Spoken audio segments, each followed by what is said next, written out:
Você está ouvindo mais um programa da Palavra da Vida Paraná. Nesse podcast, cada episódio é um bate-papo sobre um livro da Bíblia, trazendo uma luz para assuntos importantes tratados nesse livro. Começa agora o Lights On.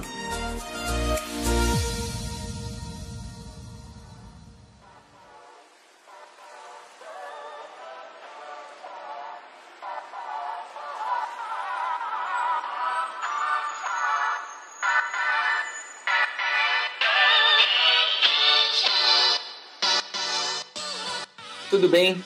Bom estar com vocês. Mais um episódio de podcast aqui na Palavra da Vida. Um episódio de Lights On, nosso terceiro livro bíblico de uma série de 66 livros, onde nós vamos compartilhar com você um panorama, uma ideia geral do livro, que vai provavelmente te ajudar bastante na leitura do seu estudo pessoal, na interpretação, na preparação de estudos, ou simplesmente para você conhecer mais um pouquinho das Escrituras. E tem sido muito legal. O livro que a gente vai estudar hoje é o livro de Juízes. A ideia é a gente conversar um pouquinho sobre tudo que envolve o livro de Juízes, mas antes de nós entrarmos no livro de Juízes e apresentarmos os nossos convidados para conversar um pouquinho sobre isso, eu quero falar para você sobre coisas muito legais que têm acontecido aqui no PV Paraná. A gente tem 2 cursos aqui na Palavra da Vida, o Higher, para a galera que tem entre 14 e 16 anos, é um curso de período semestral. Desafio você a entrar lá, uma mentoria, uma caminhada, aconselhamento, conhecimento bíblico para você que está aí no ensino médio. E o nosso segundo curso, que é o curso de aperfeiçoamento bíblico, o CAB, para você que quer se aprofundar mais numa leitura responsável das Escrituras. A gente começou aí o segundo semestre, mas você ainda tem a oportunidade de entrar para fazer aulas conosco, um ambiente muito gostoso, descontraído, de crescimento, de conhecimento bíblico, e que você seja mais plenamente capacitado para exercer o teu ministério. Segue a gente lá, compartilha aí o podcast se você curtir, siga o nosso Instagram, onde você vai receber todas as informações do que acontece aqui no PV Paraná, todos os nossos acampamentos, os nossos eventos, tudo que acontece por aqui. Mas sem mais demoras, vamos aí para o nosso livro de Juízes. E antes de a gente entrar, quero conhecer com vocês aqui quem vai estar com a gente. E aí? Fala aqui. Tudo bom? E aí, beleza? Bom, o nome é esse mesmo, né? Não é palavrão, não, é Creuze. É um nome francês, isso aí. A história é longa, mas enfim. Creuze Santos. Tenho 42 anos, tô ficando velho já passei do cabo da Boa Esperança. Tô casado há 18 anos, ficamos maior idade no casamento aí agora. Sou pai do Noah, da Manuela. O Noah tem 10 anos, a Manuela faz 8. Pastor da Primeira Igreja Batista em Barueri há 11 anos. Já dei aula lá na Palavra da Vida, em Atibaia, e atualmente estou dando no Palavra da Vida em Belém e Recife, e no Seminário Teológico de Gramado. Acho que é isso aí. Show. Além do Creuze, tá com a gente o Helder. E aí, Thiago. Creuze também, né? Creuze é amigo muito querido. Sou Helder Cardim, sou chanceler das Escolas Teológicas da Palavra da Vida Brasil. São 3 escolas, a região Sudeste, região Norte e Nordeste. E eu represento, então, essas 3 instituições, junto a tantas outras no Brasil. E eu sou professor aqui também no Seminário Palavra da Vida, onde leciono diversas disciplinas, principalmente livros bíblicos. Então é isso aí. Eu também tenho a mesma idade do Creuze, viu, Thiago? Mas eu concordo com ele, acho que ele está piorzinho do que eu. Eu me sinto muito mais jovem, né? Vocês vão ver até pelo vigor, assim, na fala. Tô brincando. Galera, vocês ouviram o que ele falou? Ele é chanceler. Isso significa alguma coisa muito importante. Eu não tenho a menor ideia do que é. Não, mas nem ele é o meu chefe. Ele é o meu chefe. Ele é meu chefe. Então, tudo que ele falar, eu concordo. 100%. Tamo junto. Creuze, em algum momento a gente tem que concordar que, pelo fato de a gente ter cursos aqui no PV Paraná, a gente também é meu chefe. Então, vamos respeitar o chefe. No podcast. Mas, galera, e conduzindo aí o nosso bate-papo, não entendendo nada, mas tentando ajudar naquilo que a gente não entende, Tiago, para caminhar no compartilhar aí do livro de Juízes. como a gente tem feito nos outros episódios, né? Para a gente começar a estudar o livro, conhecer um pouquinho do livro, a gente diz aí que é a parte que a gente precisa conquistar o ouvinte. Só que o problema é que a gente tenta conquistar o ouvinte com a parte chata, né? Porque tá todo mundo querendo falar assim, ele vai falar do ministério feminino em Débora, no livro de Juízes. Tá todo mundo querendo, tipo, as partes pegadas. E a gente vai começar a falar de estilo literário, de contexto geral. Mas, assim, é muito importante. Tem frisado isso que, inclusive, você vai fazer uma má interpretação lá da história da Débora se a gente não entender o que está acontecendo, qual é o tema do livro, né? Então, a gente vai começar aí conversando um pouquinho sobre um contexto geral aí do livro de Juízes, né? E Creuzi tem para acrescentar aí uma coisa interessante aí sobre esse relato do livro de Juízes. Eu acho que o livro de Juízes, cara, tem tudo a ver com a gente. O livro de Juízes fala de rave, o livro de Juízes fala de feminicídio, o livro de Juízes fala de um monte de coisa que está acontecendo, relativismo moral, ético, individualismo, cada um faz o que quer, vamos lá, uhul! É vida assim, eu acho que tem tudo a ver com Juízes. Então, se você está achando que Juízes é um livro chato, não é. É um livro bem interessante e tem cenas ali que são surreais. Basicamente, você tem que entender o que está acontecendo. Beleza, o povo saiu do Egito, Moisés, você lembra lá, já leu, já viu a história, abriu o mar, foram para o deserto, 40 anos, entraram na terra com Josué, caiu muralha de Jericó, tu canta a musiquinha lá, vem com Josué, lutar em Jericó e tal. Ele entra na terra prometida e Deus dá uma ordem para essa galera. O povo que tem dentro dessa terra aí é mó tranqueira, é só gente ruim, só bandido, só gente que não presta. Então se livrem desse povo e vocês vão ser o povo que tem a aliança que obedece a Deus. Só que quando a gente começa o livro de Juízes, lá no comecinho tem uma narrativa muito interessante. Diz que o anjo do Senhor saiu da cidade que eles tinham colonizado ali depois, antes de Jericó, e ele sobe para Boquim, e a palavra hebraica Boquim significa choro, né? Então diz mais ou menos assim, que o anjo do Senhor saiu do lugar da aliança para o lugar do choro, e essa vai ser a norma do resto do livro todo, o povo de Israel chorando e sofrendo, porque eles saíram da aliança do Senhor. Então basicamente o livro vai falar sobre isso, o que acontece com um povo que pega as ordens de Deus e diz, mas não precisa ser tão radical assim. A gente não precisa obedecer tão à risca o que Deus manda, não. E os resultados disso, né? Acho que é isso aí, né, Helder? Creuzi, e eu vejo que você usou uma expressão aí bastante interessante, né? Da aliança, do pacto de Deus, que é o contexto da história até esse momento, né? Você mencionou aí Juízes capítulo 2, né? Boquim, Gilgal, e a frase inicial ali do anjo do Senhor é: eu jurei, nunca invalidarei a minha aliança convosco, né? Exato. Então, nesse contexto, Tiago, do livro de Juízes, a gente precisaria voltar, digamos assim, historicamente ou pactualmente, até Gênesis, né?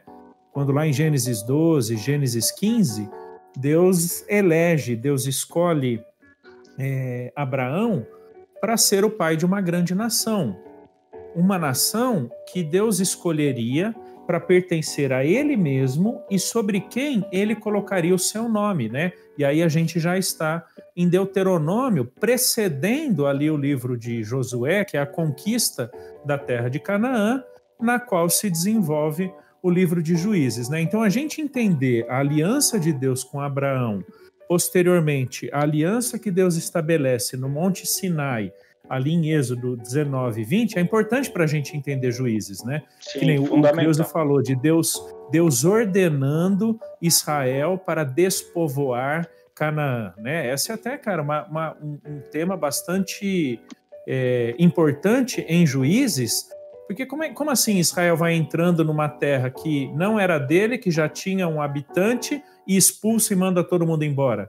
É por causa da aliança que Deus estabeleceu com Israel lá atrás, né? E que Deus disse que daria uma terra, né? Então, Juízes é o livro que narra para a gente essa sequência do processo de conquista da terra pelo povo de Israel, onde lá atrás, em Josué, capítulo 13 em diante, Josué faz a partilha da terra, né, digamos assim, né, relembra o que Israel deveria fazer em termos de conquista, e então Juízes começa nessa sequência, né? Quem deveria subir primeiro, depois quem, para continuar o processo de conquista, né? Por quê? Por causa do cumprimento de Deus da aliança que ele havia estabelecido com Abraão lá atrás, posteriormente com todo o povo no Sinai, né? E por aí vai, né? Então, entender o conceito de aliança é extremamente importante para a gente, na verdade, Tiago, para todo o Antigo Testamento, né? Não só para o Antigo, o Novo também, né?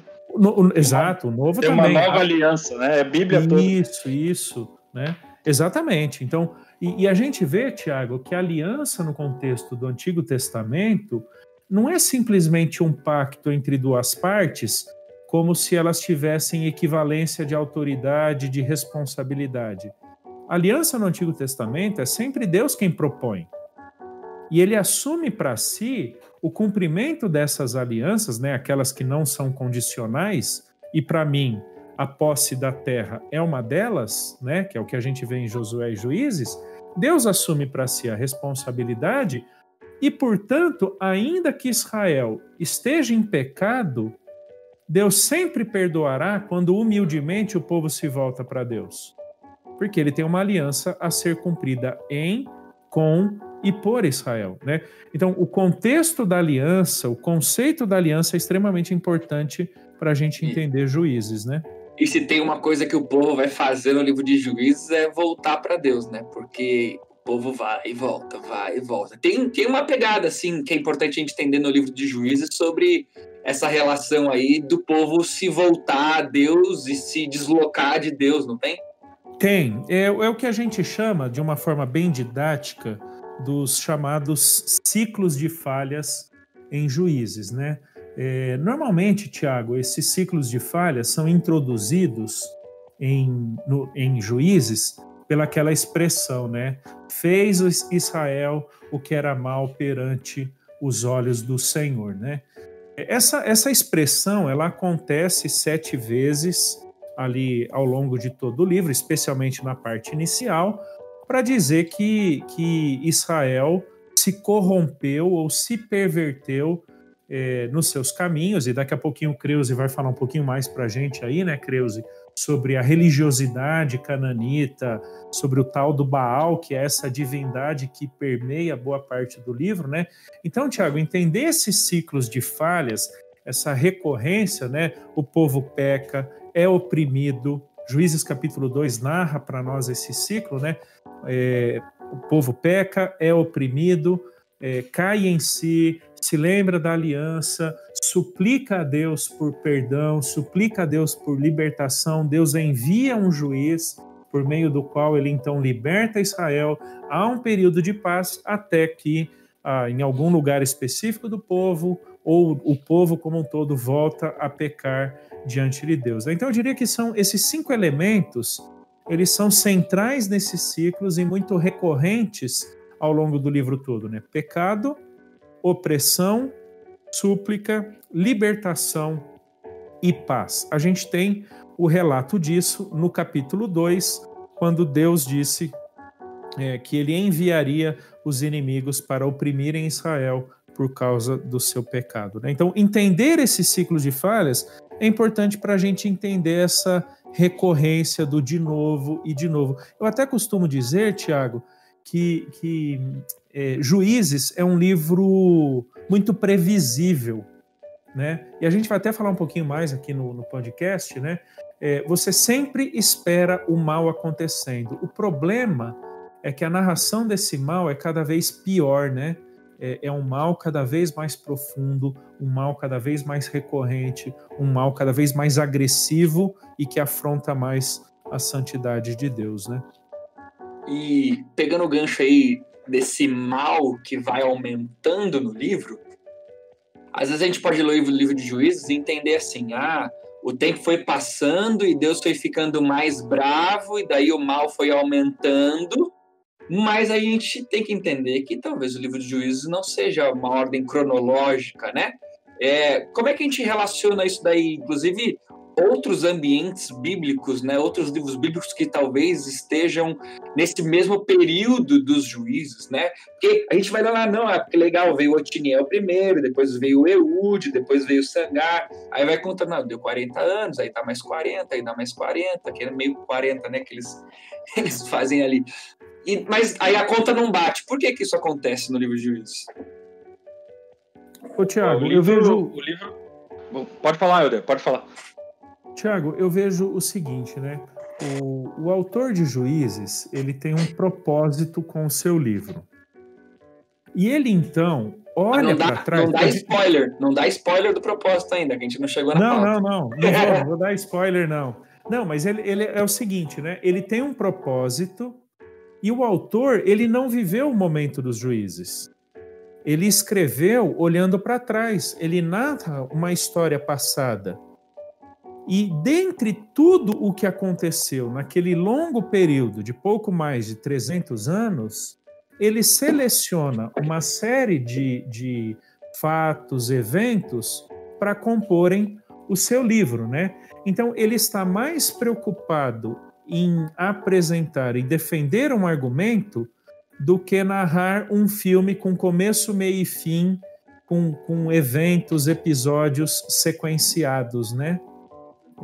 Então eu vejo que ele tem um propósito e é esse propósito que o leva a selecionar eventos que às vezes acontecem na nação toda, às vezes acontecem em tribos específicas ou às vezes acontecem em momentos únicos. Tipo Sangar, que parece que num episódio só ele liberta Israel de uma opressão muito específica, num único lugar, né? É uma narrativa muito pequenininha, mas não deixa de ser um libertador, né? Então eu vejo que ele tem um propósito e então ele seleciona os episódios, pouco importando onde e por quanto tempo aquele episódio aconteceu, mas organizando dentro desse argumento, né? Acho que o fundamental aí é a gente não confundir. A gente está muito acostumado a achar, quando a gente pega a Bíblia e fala assim, é um livro histórico. Então a gente acha que vai ler uma narrativa tipo assim, como que os fatos aconteceram? O que aconteceu primeiro, depois o segundo, depois o terceiro, depois o quarto e o que foi acontecendo sequencialmente. E não é assim que o autor bíblico vê a história. Né? O autor bíblico ele tem o foco da história em Deus. Então ele está preocupado qual era o propósito de Deus em todos aqueles conjuntos de histórias que aconteceram em vários momentos, qual era o propósito, a linha mestra de Deus ali.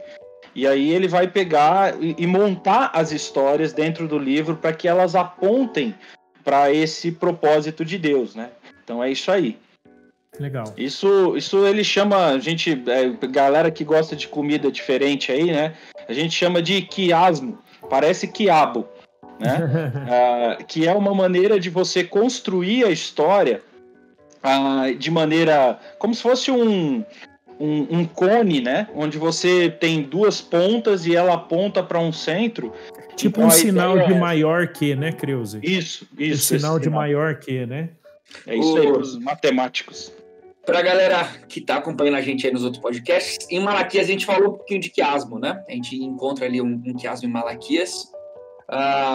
Mas aproveita o gancho aí de reforçar esse argumento do quiasmo, que já está falando um pouquinho mais sobre o jeito de escrever e como a gente relaciona, inclusive, essa ideia com a escrita, né, que é uma narrativa. É importante, na hora de interpretar o livro de Juízes, entender que é uma narrativa, né? Senão vou começar a interpretar aquela carta cheia de mandamento, ou então não dá.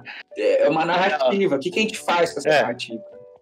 Você tem que olhar a narrativa com um propósito. Narrativa com propósito. É você olhar a narrativa não como simplesmente se fosse uma série de histórias sendo contadas, mas como que essas histórias apontam para um propósito final, como que essas histórias apontam para uma realidade maior do que até as próprias histórias ali. Então, por exemplo, o Helder mencionou o que a gente chama de ciclo de falhas, né? Esses ciclos que se repetem 11 vezes dentro do livro. Então, por exemplo, quando você vai ler um livro bíblico e você vai vendo uma série de repetições, essas repetições são muito importantes. Então, por exemplo, em Juízes diz assim, naquela época não tinha rei em Israel. Isso se repete no começo do livro e no final do livro. Opa, era isso, é importante.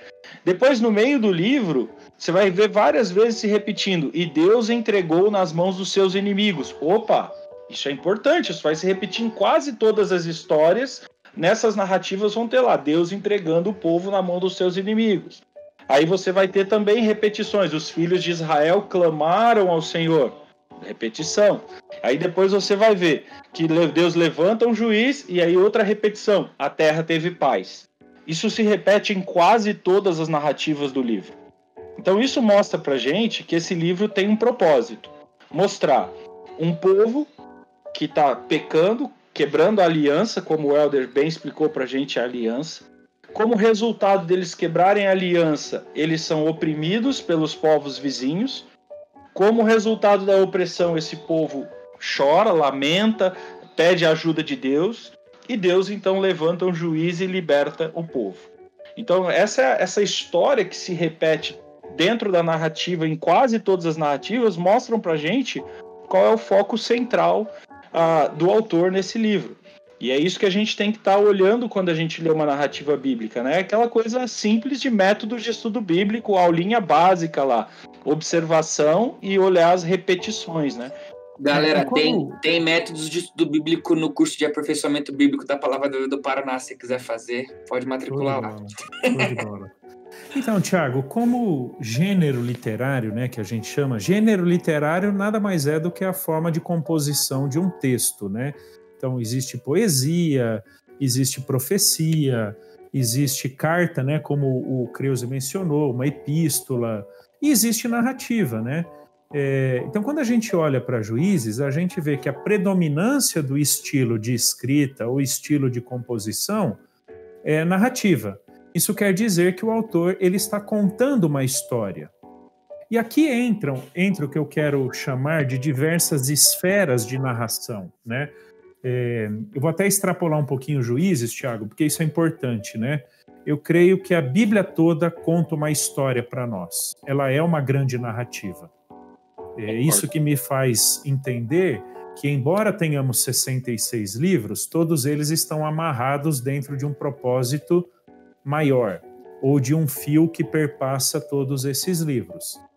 E como livro de Juízes, ele é uma história que narra um período específico, né? Então, a gente precisa entender o livro todo como uma história, composta por diversos episódios ou diversos capítulos, né? E cada um desses episódios nos ajuda a entender um momento específico da história. Então, ele é um episódio fechado nele mesmo, mas pertencente a um livro maior. Então, a gente não pode isolar, como o Krause falou, a gente não pode isolar a história de um juiz achando que ela não tem nada a ver com o juiz anterior ou posterior, né? O Krause falou para a gente desse padrão, né? De todas essas vezes em que aquele mesmo ciclo aparece ao longo do livro. E nessa forma de composição, né, na maneira como Juízes é escrito, nem sempre o autor está preocupado em narrar um episódio historicamente imediatamente após o outro, né? Ele está preocupado em contar a história de todo o período e ele o faz por meio, então, de episódios específicos, que muitas vezes eles deveriam ser vistos muito mais de uma forma 3D do que propriamente linear 2D. Nós narramos, em geral, Tiago, histórias do ponto de vista 2D, linear, começo, meio e fim, numa sucessão de fatos e eventos cronologicamente ordenados, né? Mas nem sempre é assim que a história bíblica é narrada. Porque você pode ter uma história paralela que está acontecendo simultaneamente à outra, mas é narrada depois. Por exemplo, o livro de Ruth, né? Poucos percebem, mas o início do livro de Ruth começa assim: no dia em que julgavam os juízes. O que isso quer dizer? Que Ruth, historicamente, está ambientada no contexto dos juízes. Só que o livro de Ruth é um livro fechado nele mesmo. mas que aconteceu dentro do livro de Juízes. Até conversando um pouquinho com o Creus aí nos bastidores, né? A gente entende que Juízes 1 e 2 está dentro de Josué 13 ao 24, e, portanto, Josué 13 a 24 está dentro de Juízes 1 e 2, porque essa visão 3D da narrativa, né? Você tem eventos simultâneos acontecendo em tantos contextos, mas por causa do propósito do autor, ele narra da forma como colocou no livro, né? Então, uma narrativa bíblica é uma história contada não simplesmente despretensiosamente para contar um evento passado, mas para apresentar um argumento. Então, entender o argumento, o propósito, a razão do livro de Juízes é extremamente importante para a gente entender o conteúdo de Juízes, né? Eu não creio que o autor de Juízes ele selecionou material para colocar no livro do nada, sem qualquer propósito. Ele foi compilando algumas coisas e o que chegou na mão dele ele jogou no livro. Não, ele tinha um propósito e foi atrás dos eventos. E os narrou conforme nós os temos aqui, né? Então, na perspectiva bíblica, narrativas existem para apresentar a história, mas também para concordar com o propósito. Parece, Helder, eu não sei se você entende assim também, mas que a história não é a história própria da humanidade, não só a história narrada, mas a história de maneira geral, ela é meio cíclica, né? Porque você vê o povo saindo de Israel, saindo do Egito com Moisés, e você tem ali o livro de Números que conta o fracasso desse povo, que vive num ciclo de falhas também, por 40 anos ali no deserto. E você tem uma nova oportunidade sendo repetida, e é interessante você ver os paralelos, tipo Moisés abrindo o mar e você vê Josué parando o Rio Jordão, né? Essas duas narrativas paralelas e esses ciclos de falhas que, ao invés de levar esse povo para dentro da terra prometida e para desfrutar de todas as bênçãos da aliança, eles estão sofrendo porque quebram a aliança. Isso que aconteceu lá em Números, é isso que está acontecendo aqui em Juízes também. E parece que às vezes, olhando agora já um pouco mais voltado para a gente aqui, olhando como que essa narrativa conversa com a gente e talvez um dos objetivos para que ela serve, aquelas vezes na nossa vida que parece que a gente vai de um erro para o outro, de um erro para o outro, de um erro para o outro, e constantemente parece que a gente está atolado num lugar, patinando, né, sem sair do lugar e sofrendo por consequências de escolhas ruins, de pecados e de situações na nossa vida. Então eu acho que ele é um livro escrito justamente para isso, para o que eu tenho que fazer, qual é o rumo que se toma quando você está preso num ciclo de problemas, num ciclo de pecados, num ciclo de falhas, e quais atitudes você tem que tomar, né? Uhum. Sim, legal. Se a gente pegar aí todo esse contexto, tudo isso que a gente entendeu aí, a narrativa e tudo mais, como que vocês acham que a gente pode abordar o livro de Juízes, o tema principal? Qual é a ideia? Qual era uma coisa importante para nós, histórico-gramaticais, né? Qual era a intenção do autor na hora que ele colocou o livro de Juízes em circulação, né? O que a gente pode trabalhar como a ideia principal do livro de Juízes? Tiago, eu vejo da seguinte forma. O Creus pode falar porque essa é a parte dele. Tudo bem, vamos lá. Começa aí. É verdade, agora que eu vi a anotação aqui, não é? Manda bala aí, Creus, eu vou interagindo contigo. Eu estava pensando justamente, eu já tinha até introduzido um pouco disso, né? Eu acho que é justamente o propósito do autor. Se você olhar, na minha opinião, o autor do livro de Juízes é Samuel. Samuel, ele... Bolão, todo mundo Samuel, alguém discorda? Eu tendo a concordar, não tenho dificuldades em pensar que seja Samuel. Beleza, fico com Samuel também, porque a Bíblia do MacArthur disse que foi o Samuel, então eu fico com a Bíblia de estudo. Boa! Bom, existem indícios externos que apontam para Samuel. Mas a gente tem que olhar o que está acontecendo. Samuel, ele viveu no finalzinho do período de Juízes, alguns inclusive consideram ele como o último juiz, o último dessa linhagem de libertadores aí. E Israel está transicionando para o período que a gente conhece como o período do reino, porque aí vem uma organização nacional maior, uma ideia de... Saul inicia isso parcamente, né, e porcamente também, e depois Davi vai de fato criar uma capital e selo nacional e uma ideia de identidade de nação mesmo, que acho que é Davi que imprime isso de uma maneira maior, unificando as tribos e tudo mais.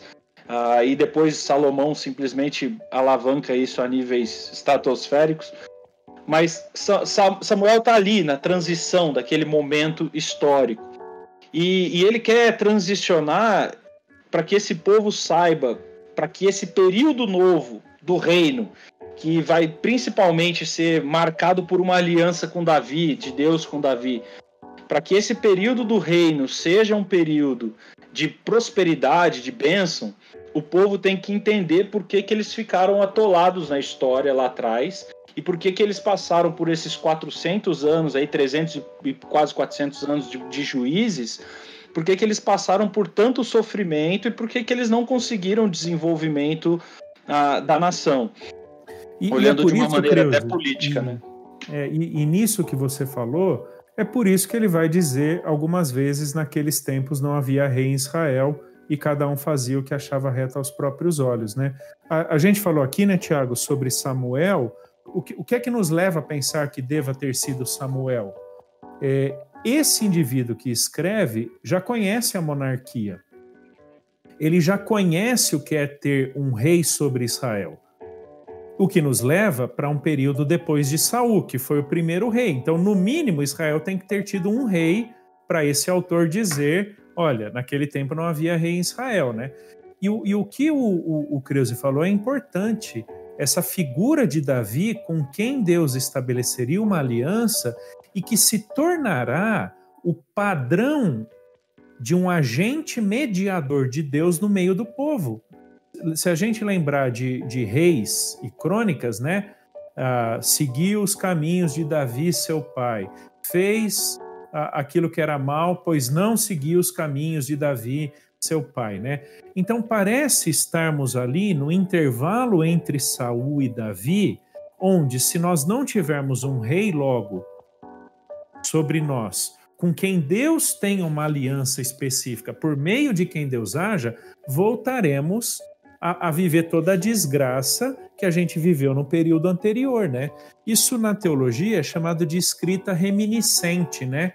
O autor, ele escreve sobre um período passado a partir de uma consciência presente. Ele já sabe o que é a monarquia, ele já sabe como Deus atua pelo monarca no meio do povo, mas ele olha para um período que não existe isso e foi um profundo caos. Foi uma desgraça, né? E é o que a gente tem aí no livro de Juízes. Então, junto disso que o Krause falou, eu vejo que o propósito do livro de Juízes é narrar um período da história em que, pela falta dessa figura centralizada do rei, que garantia a subsistência do povo, saía em guerra e na batalha, era responsável por garantir que a lei de Deus fosse praticada, bem como dava todos os recursos e condições para que o sacerdote ensinasse a lei para o povo. Né? Então, o rei era fundamental, né? Assim, Helder, eu estava pensando aqui, né? Concordo com você, mas eu estava pensando num negócio interessante. Que quando você tem a segunda leitura da lei, que é uma leitura um pouco mais completa da lei em termos de política, de ordem civil e tal, que é Deuteronômio, né? Deuteronômio, não está previsto um rei. Uhum. Né? Não há uma previsão vamos dizer assim, do estilo político que Israel teria que ter. Eu acho bem interessante também essa fala que você disse aí, na conversa que Samuel tem com Deus quando o povo pede um rei, porque o povo fala assim, não, nós queremos um rei igual todos os nossos vizinhos têm um rei. Porque eles estavam se medindo em termos de reino pelos outros povos, né?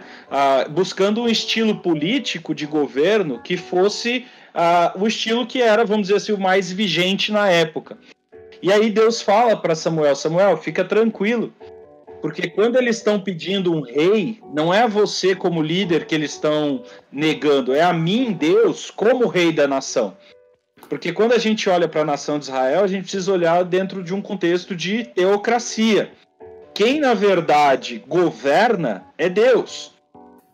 E pelo que parece que Deus estabeleceu lá no livro de Deuteronômio, esse governo não exigia necessariamente a figura de um rei, pelo menos não historicamente falando até aquele momento.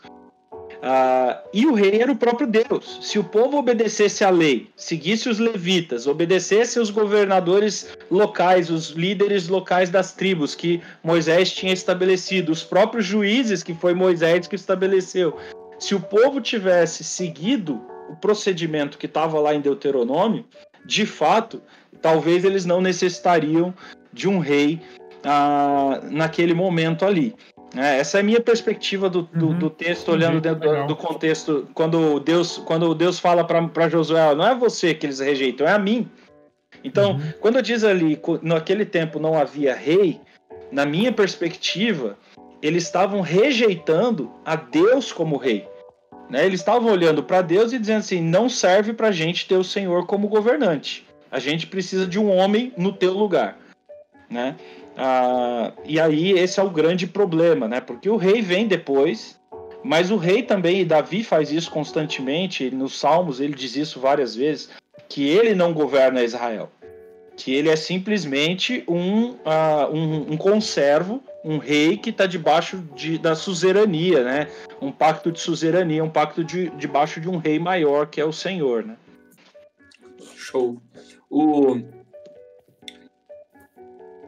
Entendendo que Samuel escreveu para mostrar no tempo ali como é que estava a nação, o propósito de, né, o próprio Saul ali, que estava vindo como um rei, que talvez não era o desejo, talvez não, né? Não era o desejo de Deus que ele estivesse lá, né? A gente pode um dia gravar um podcast só sobre o fato de Deus não querer que tivesse um rei, mas ter deixado o rei vir mesmo assim. Mas a gente entendendo essa ideia de qual a intenção de Samuel na hora de escrever o livro, a gente pode entrar nas histórias em si. Podemos agora falar de Débora, o ministério feminino, e a mulher que manda em casa não manda. Isso é tendencioso, hein, Thiago? Não, você já fala que a gente tem que ler Débora assim? Mas a gente pode entrar, então, em alguns temas. E a gente pode começar, inclusive, com Débora, porque eu acho que vai trazer um pouquinho dessa noção, porque a gente está falando de liderança do povo, né? A ideia central do livro é falar um pouquinho sobre quem lidera de fato o povo, né? Que deveria ser o próprio Deus. E o problema principal que acontece ali, estou dando o meu chute, mas não sou eu convidado para falar de juízes. Um dos problemas principais era a própria liderança do povo. Quem estava liderando, por que estava liderando e como deveria liderar, né? Que foi a própria Débora. Como que a gente vê aí? Vamos entrar aí e falar um pouquinho de Débora e o que isso tem a ver com a gente. Fica aí, Helder, aquela tua perspectiva sobre Baraque, que eu achei interessante. Legal. Acho que antes, estou abrindo até aqui o texto, Tiago. Tem alguns detalhes bastante legais aqui na narrativa de Débora, né? Que diz o seguinte, no verso 4. Débora profetiza, mulher de Lapidote, julgava Israel naquele tempo, né? A gente não sabe quem foi Lapidote, mas com certeza o povo daquela época sabia. Essa pequenina inscrição aqui, mulher de Lapidote, coloca Débora dentro de um contexto familiar, num contexto de reconhecimento da importância e da autoridade do seu marido, e não como base para essa perspectiva de que Débora fosse alguém autônoma, independente do povo, que agia por ela mesma numa postura bem usurpadora, como nós vemos hoje em muitos dos argumentos aí em relação ao ministério feminino no contexto do cristianismo, né? Então, eu vejo Débora aqui no capítulo 4, no capítulo 5, aquela por meio de quem Deus age, mas reconhecendo também a esfera de atuação que ela tinha. Que, na verdade, Tiago, essa é a perspectiva bíblica, né? O movimento feminista coloca homem e mulher em oposição e intensa guerra entre si. Mas a perspectiva bíblica, nós olhamos para a criação de homem e mulher como personagens específicos, com papéis e funções específicas, cada qual dentro da sua esfera de atuação.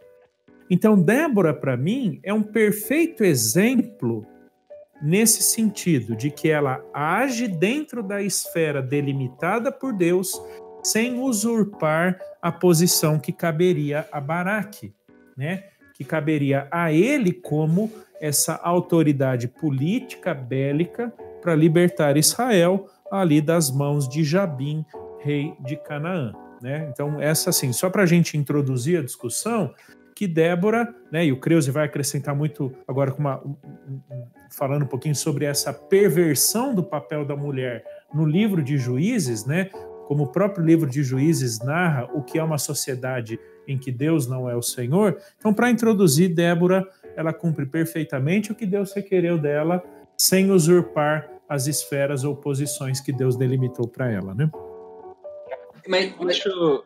Pode falar, Tiago. Mas uma pergunta que a galera deve fazer enquanto está ouvindo é o seguinte: tem sempre aquele argumento, né, de que Débora assumiu a responsabilidade do povo por causa da ausência da liderança de um homem, né? E, assim, teria muita coisa pra gente conversar sobre isso ainda, mas aí a gente pode fazer um contra-argumento e dizer assim, então tudo bem, então todas as vezes que não tiver uma liderança boa masculina o suficiente, a gente pode permitir, então, a liderança feminina. Como é que a gente responderia isso? Eu respondo da seguinte maneira: o livro de Juízes, basicamente, não foi um livro escrito com modelos a serem seguidos, mas com absurdos a serem evitados. O livro é um alerta, ele é um alerta dizendo, olha, evitem que isso aconteça, né? E mostrando os motivos do porquê esses absurdos aconteceram. Você consegue imaginar a cena? Eu sou um cara extremamente visual. Agora imagina a cena: o marido na porta de casa, com a criança num colo, as outras crianças em volta, todo mundo chorando, eu quero a mamãe, e a mamãe subindo num cavalo para ir para a guerra, né? E a própria Débora, quando ela faz o cântico dela, ela fala isso, ela fala, uma mãe se levantou em Israel. Isso aqui não é uma fala tipo assim, eu tô feliz com a minha função, eu tô no lugar que eu deveria estar. E quando a gente olha a situação das mulheres no livro de Juízes, e aí não só Débora, a gente vê Jael, que é uma mulher que está pegando uma estaca para atravessar na cabeça de um cara. A gente vê uma mulher sendo um feminicídio lá no final do livro, uma mulher sendo violentada e picotada e espalhada o corpo dela pelo povo. Você vê as mulheres de Jabes, as virgens, né, as moças jovens de Jabes, sendo quase que entregues a um estupro coletivo pelo resto da nação. Então, assim, a situação da mulher em Juízes é uma situação de tragédia. Não é uma situação que uma mulher gostaria de estar, e Débora deixa claro isso para... Débora deixa isso claro para Baraque quando ela diz para Baraque, eu vou com você, mas a glória dessa vitória militar não vai ser sua, vai ser de uma mulher, e foi de Jael, que de fato matou o general inimigo. E o que eu acho interessante nisso tudo também, Kreuze, é que em nenhum momento Débora, já entendendo o que Deus requeria dela, usurpa a posição de Baraque na liderança do povo em batalha. Exatamente. Deus havia dito que a Baraque competiria essa vitória, né?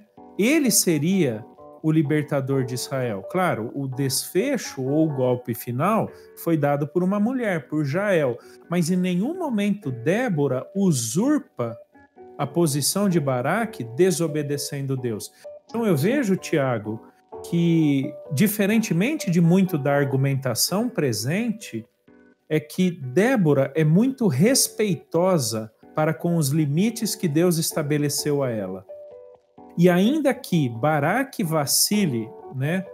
Ainda que Baraque hesite no cumprimento da função dele, nem por isso Débora cumpre ou preenche essa lacuna. Ela entendeu perfeitamente que ela é aquela por meio de quem Deus dirige personagens no campo de batalha, mas nunca ela própria assumindo esse protagonismo ou esse lugar, né? Então, Débora, para mim, como o Kreuze falou, não é um exemplo que deva ser usado a favor da autoridade ou da liderança feminina no ministério, porque a própria Débora reconhece que essa não é a posição dela, que essa não é a função dela. Mas é uma coisa interessante, né? E a gente precisa ser honesto aqui. Numa sociedade onde está cheio de bananaque, né, nós precisamos de mulheres se levantando e fazendo alguma coisa, né? E isso é inevitável, tipo assim. E eu acho que é meio até natural. Eu sou pastor de uma igreja há 12 anos. E é impressionante. Eu chego aqui na igreja e falo assim, gente, a gente precisa fazer um mutirão evangelístico. E nós vamos sair aqui nas ruas do bairro, entregando folhetos, falando com as pessoas, orando nas casas e tal. Vamos lá? Chega no dia do evento, para cada um homem presente, tem pelo menos 10 mulheres da igreja presentes. E isso é um tapa na cara da masculinidade. Isso é um tapa na cara dos homens que deveriam estar cumprindo o seu papel social e até cristão e não estão fazendo. Então, ao mesmo tempo que Débora ela própria não desafia Baraque em nenhum momento, o autor do livro de Juízes escreveu essa história como um tapa na cara dos homens de Israel, dizendo para eles assim, vocês são os bananas. Vocês não estão cumprindo a função de vocês e, por causa disso, mulheres estão tendo que executar funções que não são as funções delas, né? Pelo menos é assim que eu vejo essa parte do livro. É importante nessa última fala sua, Kreuze, de que isso não quer dizer que as mulheres não tenham função ou posição em Israel ou nas nossas igrejas ou na nossa sociedade hoje. Mas essas funções e posições delas precisam ser compatíveis com a revelação bíblica. Se alguém, para ter valor diante de Deus ou da sociedade, tem que ser capaz de fazer as mesmas coisas que o gênero oposto ou melhor, então a gente não entendeu em que consiste a essência dessa pessoa, porque nós a julgamos útil pelo que ela faz e não por quem ela é, né? Exato. Então eu vejo isso, é importante isso daí que você falou. Ela não performa algo que Deus não queria dela, mas ela relembra que aqueles que deveriam estar fazendo por não estarem, Deus não vai deixar de fazer, por isso que a glória é de Jael e não de Baraque. É tipo terminar a reunião de grupo pequeno, quando a gente podia se reunir ainda em grupo pequeno, né? Aí você termina a reunião e daí você pede, vamos orar? Alguém quer orar? Aí quem é que ora? Mulherada é que ora. Não que elas não deveriam estar fazendo isso, né? Mas... Ou que a oração só seria válida se homem estivesse fazendo. Exatamente, mas quem é que ora é a mulherada, mano. 100% das crianças da tua igreja, quem que faz a devocional ou quem ora com eles em casa? É quase que 90% é a mãe. Não, e ainda no grupo pequeno a mulherada ora e elas terminam a oração, mas elas já tinham tudo esquematizado qual era a mulher que estava colocando o lanche em cima da mesa ainda.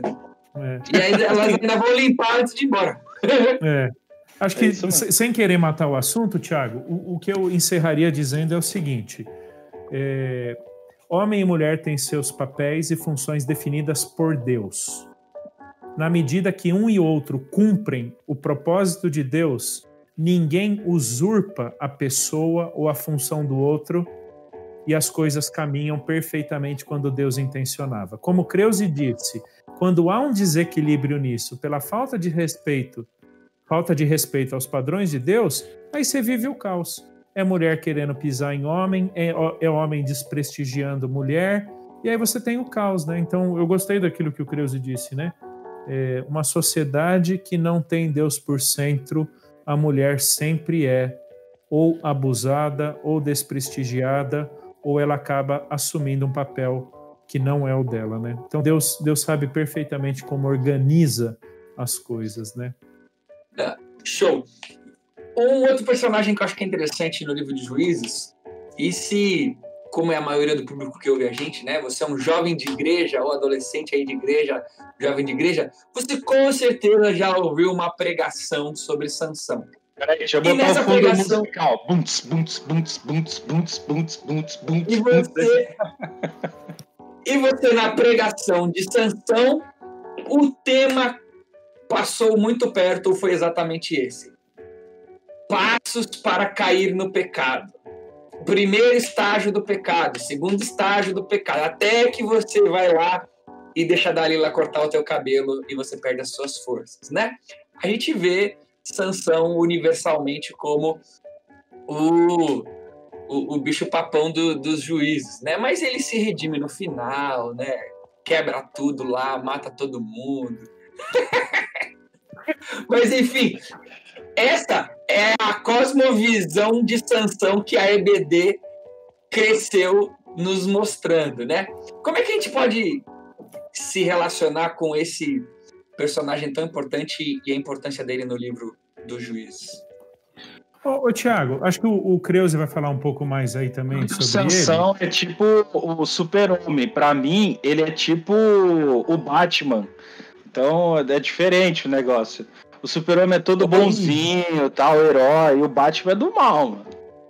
Dá pra ser Sansão, dá pra ser o Deadpool, assim. Deadpool, tipo, é isso aí, eu gostei, valeu mais. Ei, cara, eu não entendo nada de super-herói, eu nem sei do que vocês estão falando.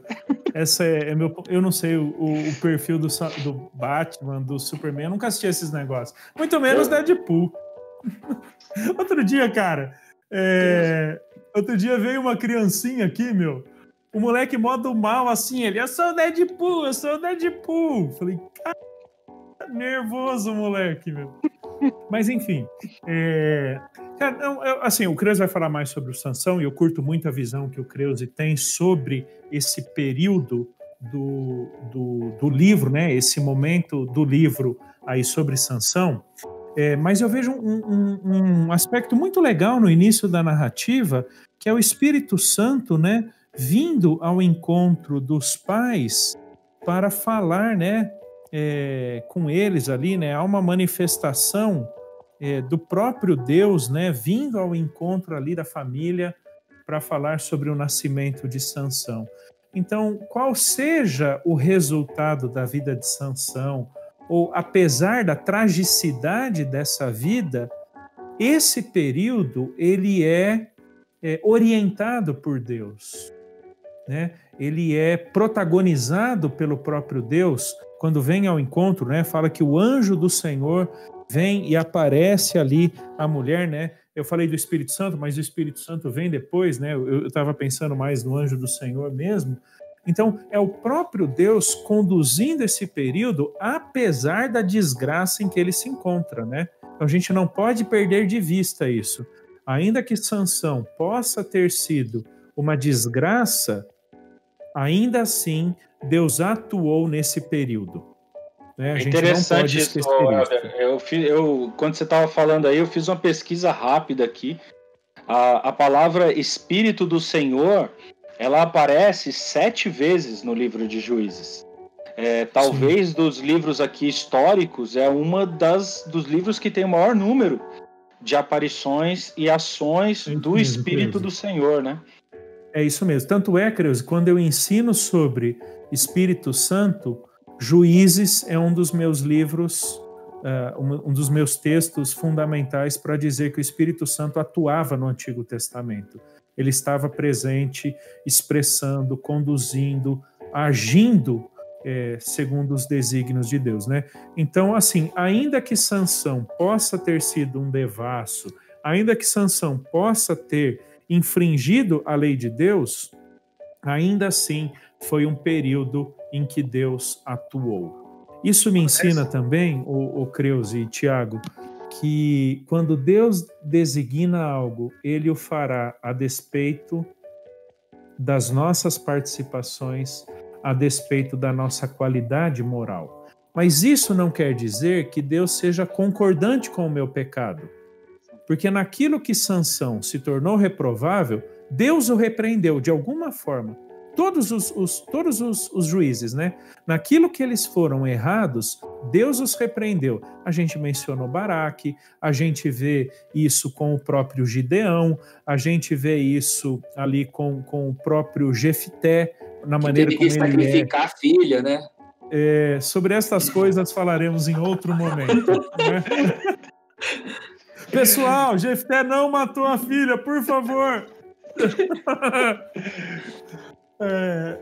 Mas entendeu? Então, a despeito da qualidade moral do juiz, Deus atua ao longo de todo o livro, né? Então aí o Kreuze está com a bola para falar um pouquinho sobre juízes, numa perspectiva bem legal aí de como o centro do livro, né? Eu acho legal, interessante aí essa coisa que você colocou, só mais um destaque aí, porque, sem querer, você mencionou o anjo do Senhor, que a gente estava conversando um pouquinho antes, que acho que todos nós concordamos que é uma cristofania, né? Uma própria aparição de Jesus pré-encarnado, e a gente mencionou que o Espírito do Senhor agiu dentro do livro, acho que é o livro que mais menciona isso, e é óbvio que há Yahvé, ao Senhor, o Pai, o Deus soberano aí. Então, a gente percebe que já aí, por volta de ano 1000 e pouquinho, talvez 900 e pouco aí, do judaísmo, a teologia trinitariana já está muito bem consolidada para Samuel, né? Há um pensamento muito claro de um Deus trino e de aparições desse Deus e de manifestações distintas das pessoas da Trindade. Mas eu ia falar que, na minha opinião, dentro daquela ideia de quiasmo, a narrativa de Sansão, na minha opinião, é o centro teológico do livro. Porque se você olhar o começo do livro, você tem juízes em que nós temos pouca coisa da narrativa desses caras, não fala muito da história deles, e fala simplesmente, aliás, nem menciona nenhum pecado deles, e fala simplesmente que eles cumpriram os propósitos de Deus. A partir de Débora, nós vamos vendo juízes que são um pouquinho mais questionáveis moralmente, e talvez o cume, vamos dizer, o ápice desse monte é Sansão. E é onde essa coisa começa a realmente ganhar uma proporção maior, porque na sequência você vai ter juízes bem questionáveis em várias medidas, que constroem templos para adoração de estola sacerdotal. Você vai ter Jefté que matou a filha dele. Você vai ter um monte de outras coisas. Não, cara. Daqui a pouquinho a gente deixa o Helder defender. Não, Kreuze, você tava indo tão bem, cara. Eu tava quase terminando com um amém aqui, aí você vem falar que Jefté matou a filha dele, cara. Não, sem chance. Mas eu acho que tem uma conversa ali de Sansão com os pais dele que parece ser bastante relevante. Rapidinho. Uma coisa legal é a gente tentar levantar a nossa bola de como é importante entender as informações gerais do livro, né? Porque nessa fala que você estava tendo, se a gente partir do pressuposto de que o autor de Samuel organizou o livro com um propósito, ele não estabelece uma cronologia, então ele organiza o contar de cada juiz de acordo com o propósito que ele estava querendo fazer. Por isso que ele constrói dessa maneira que você acabou de dizer, né? Então acho que é legal mostrar essa percepção aí para ninguém... ficou esquisita a frase, mas é como ficou. Mostrar essa percepção para que ninguém passe desapercebido dessa informação relevante. É isso aí. Tanto é que alguns dos juízes do começo do livro, historicamente, eles estariam mais para o final do período de juízes, e Sansão, que está no final do período de juízes, ele é narrado no meio ali do livro. Então, essa informação que a gente deu lá, acho que aí está bem encaixada. Mas uma conversa de Sansão com os pais dele parece para mim ser um ponto marcante dessa história. Que é quando ele passa numa cidade, vê uma certa moça que ele acha muito bonita, só que ela não era do povo de Deus. E ele chega pro pai e fala: pai, olha, eu passei ali e vi uma moça muito bonita. E a ênfase da fala de Sansão é totalmente física. Ele não está preocupado de maneira nenhuma com a moça, de onde ela é, que religião que ela tem, ou que tipo de influência ela pode trazer. É só físico. O pai até menciona e fala, filho, mas essa moça não é do nosso povo, e você tem um voto de nazireu. E Sansão fala, eu não quero saber, pai, eu gostei dela. E aí o pai vai lá e pega a moça e traz, e Sansão se casa com ela, mas o casamento não é consumado, aí vai uma história mais longa. Mas uma coisa que eu percebo muito interessante aí, né, na narrativa de Sansão, e acho que isso é bem claro quando ele bebe vinho, quando ele vai para prostíbulos, todas as mortes que Sansão causa não são nenhuma morte causada assim, como eu amo o Senhor, vou lá cumprir a vontade do Senhor. Sempre Sansão está agindo de uma maneira vingativa, irada, explosiva. Não parece, na minha perspectiva, o Elder tem uma posição um pouquinho diferente, mas na minha perspectiva nenhuma ação assim mais, vamos dizer assim, de fidelidade de Sansão ao Senhor. E aí, isso para mim mostra justamente o centro teológico do livro, de um povo que tem uma espiritualidade, que tem uma religião, mas que, na prática, o que ele vive é o que está no coração dele e dane-se o resto. Que parece muito uma coisa parecida com a igreja evangélica brasileira, né? Onde se tem uma espiritualidade, se tem uma religião, se tem certos valores que até são ensinados pelos pais, mas na prática faz-se o que dá no coração, né? Então acho que isso se encaixa bem aí. E é incrível como a gente até falou antes de entrar, né?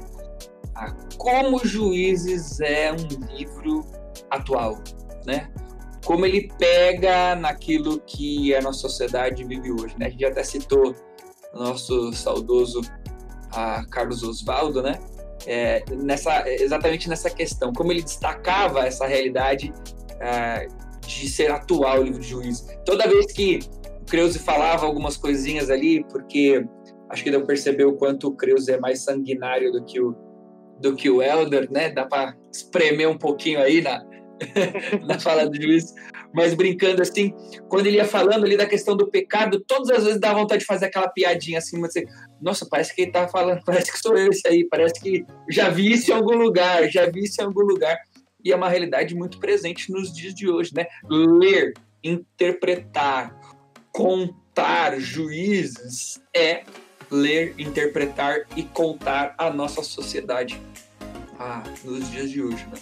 Perfeito.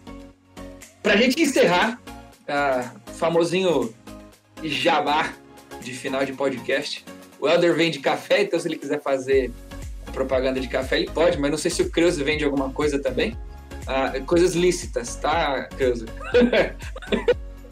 Se quiser falar aí. Mas a gente tá encerrando, gente. Queria aí o tchau de cada um aí. Pode ser um tchau com juízo, um tchau sem juízo, mas aí vamos dar um tchau aí pra gente encerrar. Cara, acho que agradecer pela oportunidade. Galera aí, continue estudando a Bíblia com dedicação, com profundidade. A gente foi resumido aqui, né? Mas terão 66 podcasts, né, Tiago? Isso é muito legal, né? E à medida que vocês estudarem com mais dedicação a Bíblia, vocês vão ver que Jefté não matou a filha dele, galera. Nós vamos ter que fazer um podcast só para discutir isso aí. Cara, seria muito massa. Muito legal. Não, vamos fazer uma live. Vamos, cara. Eu topo. Eu topo. Eu tô dentro. Só para terminar aí, se você tá por Barueri, procura uma igreja bíblica, séria, firmada nas escrituras e que tem uma mentalidade bem contemporânea. Pode vir pra cá, Primeira Igreja Batista de Barueri, é top, hein? Show. Massa.